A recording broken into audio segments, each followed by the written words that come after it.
Yeah, I guess pepperoni's fine, and give me a Coke while you're at it. Oh, hey guys.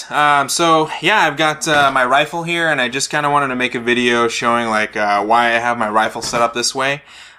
This rifle is actually a Colt 6920 SOCOM, and so the SOCOM over the regular 6920 has a couple different distinguishing features. The most important one that I really like is it has a heavy profile barrel underneath the quad rail. And so, you're able to basically have sustained fire. I don't know when I'm ever going to actually use that, but it's OAF, and so that's kind of why I got this one. It also comes with a quad rail. Now, the thing about that is the Troy quad rail that it comes with, I'm not a really big fan of Troy. I mean, they make good stuff, but Ruby Ridge. But just something about their product just kind of drives me away from it. So I decided, because the SOP mod build, which is what I'm going for, actually uses a Knights rail anyway. I picked up a Knights rail, and I've got the covers and the vertical foregrip as well on that guy. Now, the other distinguishing features is the SOP mod actually comes with ambidextrous controls. So the selector at least. So you've got your selector on both sides, which is actually a really handy feature. It's just nice to be able to use my thumb to flip it on, and then when I come off the gun, I use my index finger to flip it back to safe. So it's actually a pretty useful feature. I never really thought I'd make use of it, just being a right-handed shooter, but even then, it's just a nice feature to have. The lower actually is labeled a little bit differently. The Colt symboling on here is the same, but it's labeled M4A1 carbine rather than just M4 carbine, so it kind of sets it apart from the regular 6920s. And it's got a side-mounted sling swivel just so that you can mount a 203 grenade launcher underneath and still have something to mount your sling onto, because, everybody needs a launcher, right? I mean, that's just part of everyday life, Now, what I've got here is just for kicks and giggles, I guess. I've got a Primary Arms green laser on here. I haven't actually decided whether I'm going to keep it on here yet or not, so that's why I haven't taped down the pressure pad. But it's a lot of fun. Lasers are okay. What else can I say about it? It's a laser. I mean, it's just cool. That's literally the only thing that it does. It has no function whatsoever for me. It's just cool. At least it makes me feel cool. I don't know about you guys, but I just like lasers. Lasers. It's lasers. Pew pew. But yeah, and then what I've got here is an Aimpoint M3. This is kind of falling in line again with the SOP mod build. So I've got the Aimpoint M3 on a cantilever mount, and I've got it thrown on a cantilever mount so that if I need to, I have space back here to throw a magnifier in case I need a little bit extra distance on it. And I don't know, it just looks cool. I mean, it's all about form over function, right? Crickets.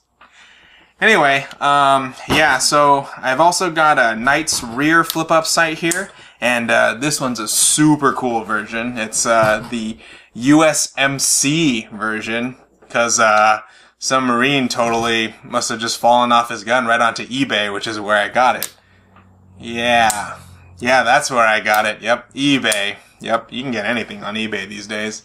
Yeah, I've got an LMT ergo grip on here. I originally was going to try to basically just keep the A2 grip on there, or maybe try to get an A1, but those are tough to find, and I actually really like the way it's just very grippy and it's comfortable to hold.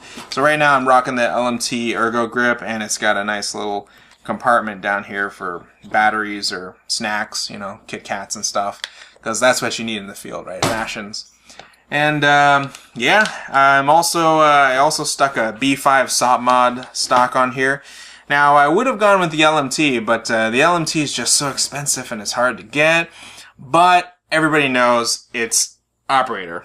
Super operator if it's LMT. Now, B5 does actually have the SOP mod contract, but it's, I don't know, something different about it. It's just the LMT one just looks so much cooler, And you just know, like, cool guys out in the field use the LMT one. So it's like, oh man, it's like I'm just like wannabe basically. But what is really cool about the B5 SOP mod is that yes, they do have the contract to make the Crane SOP mod stocks, and they actually kind of improved it a little bit.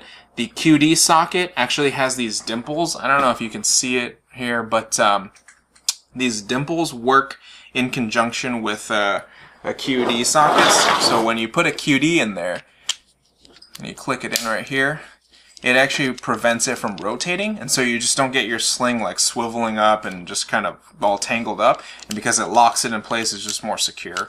But that's really cool. The LMT doesn't have that, and so that was one of the things that I found was kind of just a minor nuisance, really, is that it's just weird just because it'll keep swiveling around, and then you've got basically spaghetti strings and you know, wrapped up around your gun. And I don't know, I just didn't really like that. But hey, I rocked the LMT1 before because it was operator as fuck. You know, that's just how it goes. You know, form over function, like I said.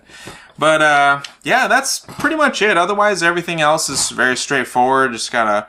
Everything else is pretty much just standard Colt out of the box. I haven't done anything else to it just because I kind of like the simplicity of it. It's just kind of fun. Anyway, that's pretty much all I've got to say today. But yeah, in case you were wondering how I run my rifle, this is my main guy, and I love it. It's fantastic. Yep. Anyway, oh, actually, that must be the pizza. Anyway, I gotta go, guys. I'll catch you next time. Thanks for watching. And if you like the video, like and subscribe. And we'll probably have more videos of our gear and like cool stuff like that coming up soon. So stay tuned. Thanks.